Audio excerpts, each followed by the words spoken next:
Ladies and gentlemen, we gather today not merely to ask why the fool reigns, but to confront the deeper mystery of why the wise are often silent, and why the throne of influence so frequently falls into unworthy hands.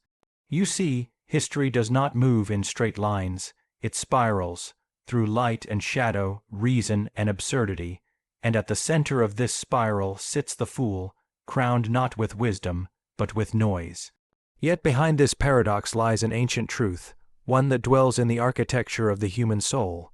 The reason the fool so often finds himself on the throne is not merely due to deception or manipulation.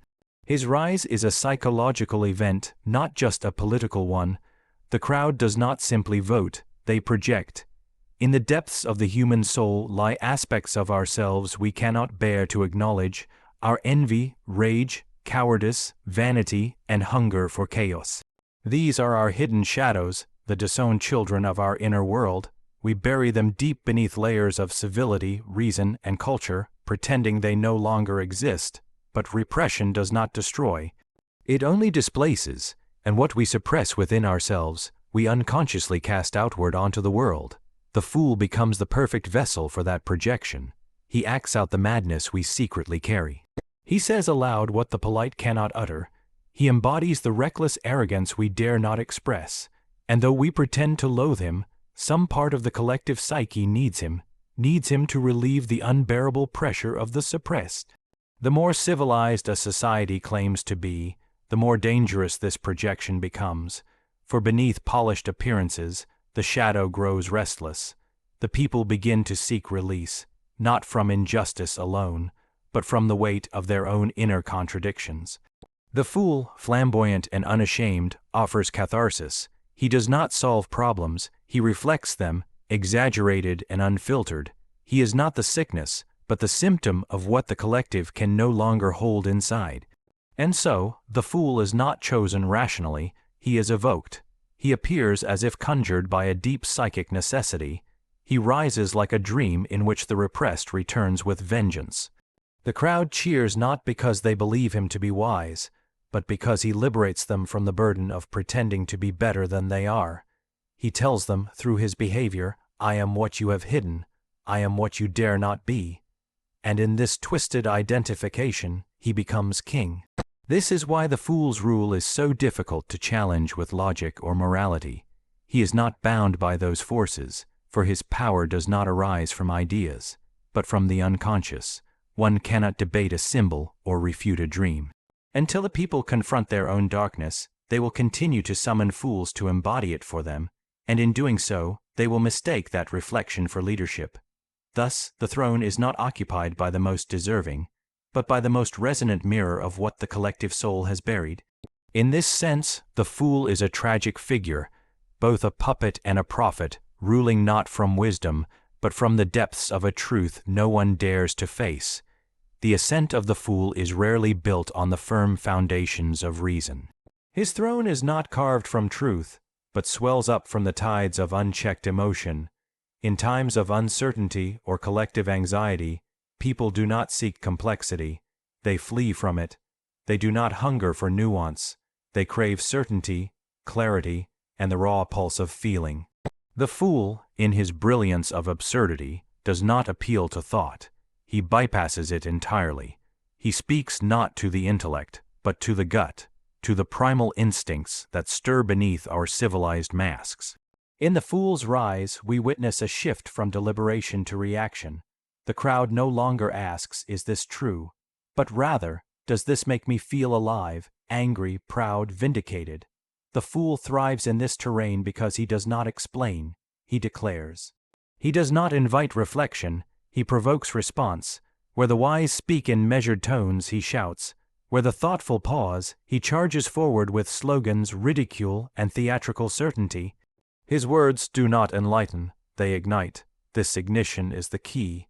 In the age of mass communication and overstimulation, attention becomes the currency of power, and nothing seizes attention like the emotionally charged. Rage, mockery, fear, and excitement travel faster than facts. The fool learns, whether instinctively or by strategy, to ride these emotional waves like a seasoned performer. He simplifies what is complex, personalizes what is systemic, and dramatizes what is mundane. In doing so, he captures hearts not through wisdom, but through heat. The wise, on the other hand, are cautious with words. They recognize the danger of certainty, the temptation of moral absolutism. They see that truth is layered, paradoxical, and often uncomfortable. And so they hesitate, they qualify, they explain. But while they are constructing careful bridges of meaning, the fool is already dancing on the crowd's raw nerves, stirring their blood, making them feel powerful, even if only for a moment. This contrast is fatal to reason. For in a world governed by immediate impressions, thought becomes a burden. Reflection becomes weakness. The slow rhythm of contemplation cannot compete with the speed of spectacle. And the people, gripped by emotion, follow the one who feels right, not the one who is right. In truth, the fool does not lead the people. He embodies them in their most reactive state. He becomes their voice not through insight, but through volume, and they, in turn, raise him higher, not because he makes sense, but because he makes them feel.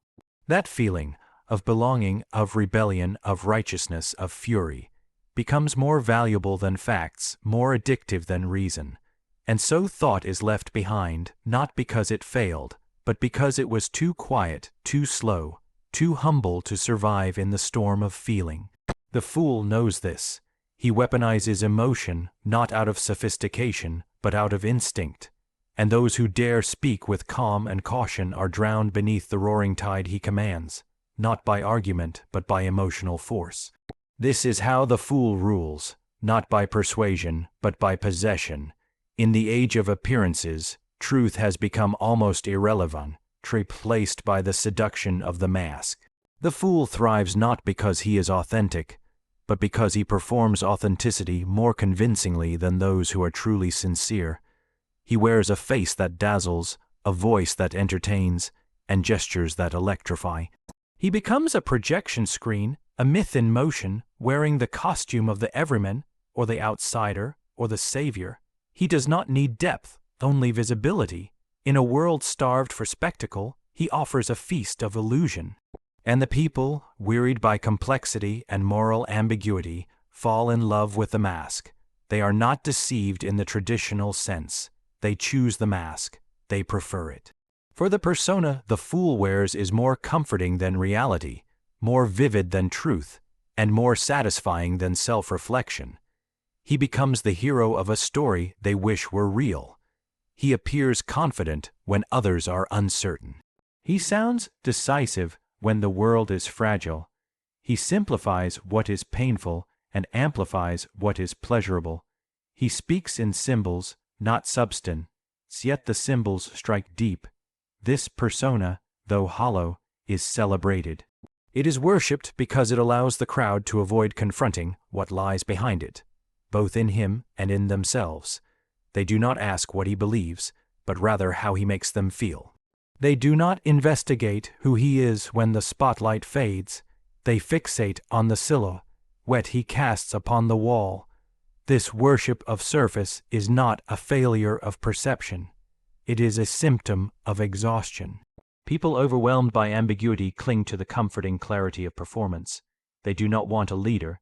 They want a mask that reflects their desires, their frustrations, their fantasy of control. The fool understands this, consciously or not. He curates his image, changing faces as needed, offering new costumes for new audiences.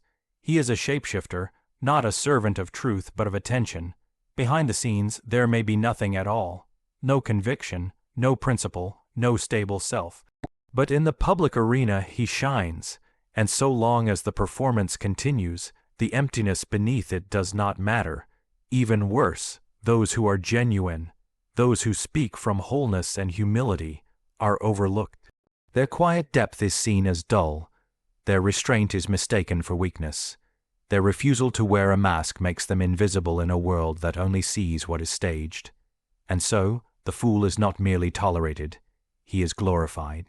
Not despite the mask, but because of it. The image is everything, reality is too raw. In this way, the fool's persona becomes a cultural idol. His crown is made of charisma, his throne is built on perception.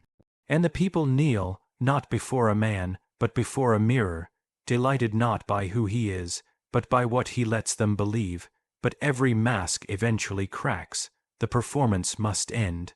And when it does, the people will not just confront the fool's emptiness, they will confront their own complicity in worshipping it.